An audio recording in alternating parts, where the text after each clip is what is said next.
Halo semuanya, Shalom Aleichem. Selamat datang di Begurau Betunga San Rosven Podcast. Nah, pada kesempatan kali ini, kira-kira siapa ya yang bakal kita ajak untuk berbincang-bincang? Penasaran gak nih? Daripada kita penasaran, langsung aja kita perkenalan dengan bintang tamunya. Baik, perkenalkan nama saya Tristan Hermes. Saya berasal dari kelas 10 Leopoldina Daudet dan juga saya sebagai juara busana. Perkenalkan, nama saya Roberto Serinansa. Saya perwakilan dari kelas 11 MIPA 1. Saya pemenang juara berbakat putra. Halo semua, nama saya Joni Kurniawan, berumur 15 tahun. Saya memenangkan kategori Duta Clean Up 2023.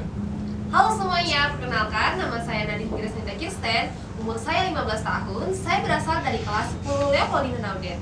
Saya sebagai pemenang Putri Clean Up 2023. Halo semuanya, saya Meltedes Angelin. Saya berasal dari kelas Sandra Sabatini. Saya pemenang Putri Berbakat 2023. Halo, perkenalkan nama saya Yeni Natalia. Saya dari kelas 10 Karlo Akutis. Saya sebagai pemenang juara busana terbaik. Dan saya, Cornelia Verlin Pringgeca Blesnurel, yang akan menjadi host pada episode kali ini. Nah, sebelum kita masuk ke pertanyaannya nih, boleh nggak sih kalian jelaskan ke teman-teman, mungkin ada yang belum ngerti nih, apa itu Duta San Rosven? Mungkin dari siapa nih yang mau jelasin duluan? Baik, kalau dari saya, Duta San Rosven Pancastia ini adalah sebuah ikon sekolah yang akan bergerak di berbagai bidang di sekolah. Terima kasih. Selanjutnya, dari yang lelakinya nih. Kalau menurut saya, Duta San Rosven itu sebagai brand ambassador sekolah milik sekolah dan juga sebagai kepala bidang suatu organisasi yang dilaksanakan. Oke, Tristan sendiri mau tambahkan? Jadi menurut saya Duta San Rosven itu adalah sebagai ikon atau panutan bagi siswa lain dan juga sebagai penggerak dalam program-program sekolah. Oke, ada yang mau tambahkan lagi? Oke, sudah ya. Oke. Kalian kan bisa dibilang sudah terpilih menjadi Duta San Rosven itu dalam hitungan bulan ya. Ada nggak sih kendala-kendala yang kalian rasakan baik di bidang masing-masing atau keseluruhannya? Mungkin dari siapa nih yang mau jawab? Kalau dari saya sendiri sebenarnya agak bingung sama kegiatan yang akan saya lakukan. Kan? Terus untuk kendalanya apa ya? Mungkin terlalu bingung untuk memilih kategori. Maksudnya kegiatan apa yang akan saya lakukan selanjutnya dengan partner saya. Oke. Partnernya mana nih? Ini ya? Ardi. Ardi, apa kira-kira kendala yang Ardi rasakan selama duta nih? Selama ini ya, mungkin kendalanya terlalu banyak pikir, terlalu banyak pikir benar. Mikir apa? Ya, terlalu banyak mau yang dibuat sama ini, mau dibuat ke depannya. Oh iya, berarti banyak ide ya. Jadi bingung mau yang di mana duluan gitu. Oke. Mungkin siapa nih yang mau lagi? Mungkin menurut dari bidang saya ya, kurangnya kesadaran dari siswa yang berada di lingkungan sekolah kita. Kami juga sedang merencanakan suatu organisasi dan sudah dibuat juga surat pengajuan kepada Romo. Oke, berarti Joni ini Duta Clean Up ya. Berarti banyak harusnya lebih banyak program. Pasti juga banyak kendala karena kan berkaitan dengan kebersihan sekolah itu harus ada kesadaran dari diri sendiri ya kan. Susah untuk kita ngajak, tapi mereka tidak punya kesadaran untuk melaksanakannya. Selanjutnya, nah kesibukan kalian duta nih apa aja? Ada nggak sih proyek yang kalian lakukan atau kesibukan apa di luar dari sekolah yang kalian kerjakan, ada nggak kira-kira? Kalau dari saya ada. Jadi kemarin kami dari organisasi kita, OSIS, Gempita, Trasiro itu ada ikut kegiatan Pekan Laudato Si. Yang pertama itu kami misa alam penutupan bulan Maria di Kelam. Setelah itu kami ada makan bersama. Setelah itu kami mencari tanaman untuk membuat kokedama. Di hari kedua kami membuat kokedama. Jadi kami mencari lumut di seminari. Setelah itu kami membuat tanaman kokedama. Jadi kokedama ini adalah tanaman dari Jepang yang bentuknya bulat gitu guys. Nah terus di hari ketiga itu kita ada bawa tanaman kokedamanya ke sekolah. Oh, Itu sih Pembuatannya di Seminari. Oke, dari yang teman-teman lainnya? Dari Yeni nih, belum ada suara dari tadi nih. Kalau untuk sekarang, ini lagi sibuk Pesparawi, paduan suara. Oh, berarti Iya. bisa nyanyi dong? Ya, Boleh nggak sih nyanyi dikit aja kali? Untuk ibu nih. Nyanyi dong. Iya, apa? Terserah Yeni mau nyanyi lagu apa? Saranin dong. Lagu apa? Mau lagu rohani atau lagu pop? Nah, Nah, ada dua saran. untuk dihibur teman-teman yang lainnya kan biar nggak tegang juga nih. Ada nggak? Lagu apa? Lagu apa? Terserah aja, Terserah terserah rohani nggak kita suka. kan ada dua. Kalau aku ada 5. Kalau pop ada dua Iya. rohani. Coba lagu apa? Mhm. Pop apa aja lah ya. Pop, kalau pop apa? Bareng-barengan aja gimana? Ah, boleh nih, bareng-bareng nih. Boleh. Berbakat juga nih, berbakat ayo. Tunjukkan kayaknya. Yuk. Nyanyi. Lagu Coba Mas ya. PS aja lah, yang paling gampang pasti hafal dong. Nggak mungkin hafal. Hafal. Coba sama-sama. 1, 2, 3. Ada minggu. Satu lagi. Yuk, 1, 2, 3. Maju, maju, maju terus. SMAS Pancasila. Padamu kami berjanji setia pada Tuhan Yang Esa, setia pada orang tua, setia pada guru, setia pada kewajiban, setia pada sesama. Tekadku pro ecclesia et patria. Wah, luar biasa. Nah, balik lagi nih ke project yang tadi Nadine sempat bilang. Ada nggak sih suka dukanya yang kalian jalani dalam project itu? Oh, pasti Boleh ada mungkin dong. diceritain ke teman-temannya. Jadi kalau di kelam kemarin, saya berangkat ke kelamnya sama Kak Risa. Jadi itu di jalan kami ketemu sama ular. Ular itu memang besar banget, tapi untungnya udah mati sih. Terus yang kedua, kami juga kepisah dari rombongan. Jadi kami tuh sesat. Kami nggak tahu jalannya gitu guys. Terus udah itu sih kalau yang di kelam. Sisanya fun-fun sih. Terus kalau di hari kedua itu kan kita cari lumut. Nah kalau cari lumut tuh kan dia tuh ngambilnya dari bawah tanah kan. Nah kemarin tuh sempat kaget karena di bawah tanah tuh ada cacing. Jadi kayak wah gitu kan. Tapi yang nggak cuma saya sih yang kaget, yang lain juga pada kaget gitu karena ada cacing kan. Terus kalau untuk buat kokedamanya tuh mungkin agak susah ya bikin bentuknya jadi sempurna, emang benar-benar bulat sempurna gitu kan.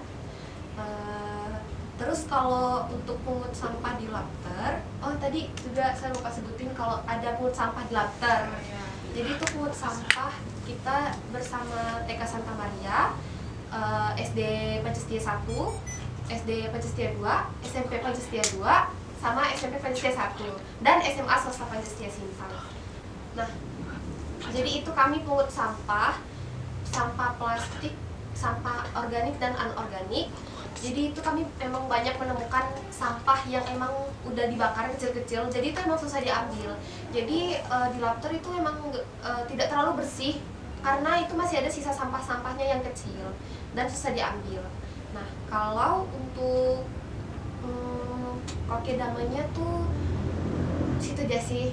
Udah, itu aja. Yang lainnya ada yang mau tambahkan nggak nih? Suka dukanya selama ikut proyek kegiatan ini pasti kan bukan cuma Nadine aja kan yang laksanain, pasti teman-teman semuanya juga ikut dong melaksanakannya. Saya juga ada pengalaman sih. Nah, yang pas bagian ini ya, bagian kita mau pergi ke klub. Nah, di situ kan saya kiranya lewat jalur langsung belok kan. Ternyata mutar kelamnya. Saya masih kurang tahu jalannya mana pakai motor metik. Nah, di situ motor saya lompat-lompat tak. Itu saya sih.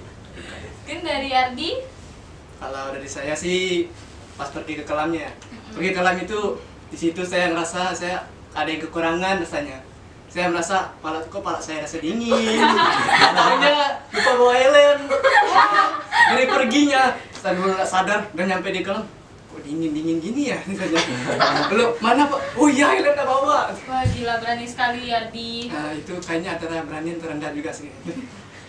Oke, nah selanjutnya nih sebelum kalian terpilih ya menjadi pemenang ini kan kalian melewati tahap yang panjang ya, dari sesi interview wawancara, setelah itu babak eliminasi masuk ke 16 besar, setelah itu kalian ikut karantina segala macam.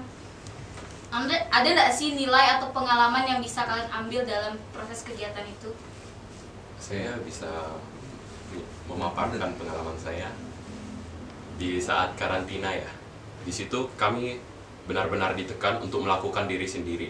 Nah, nilai yang bisa saya ambil di situ kedisiplinan. Soalnya saya kurang juga di rumah kan membantu atau gimana ikut aksi. Bisa dibilang seperti itu.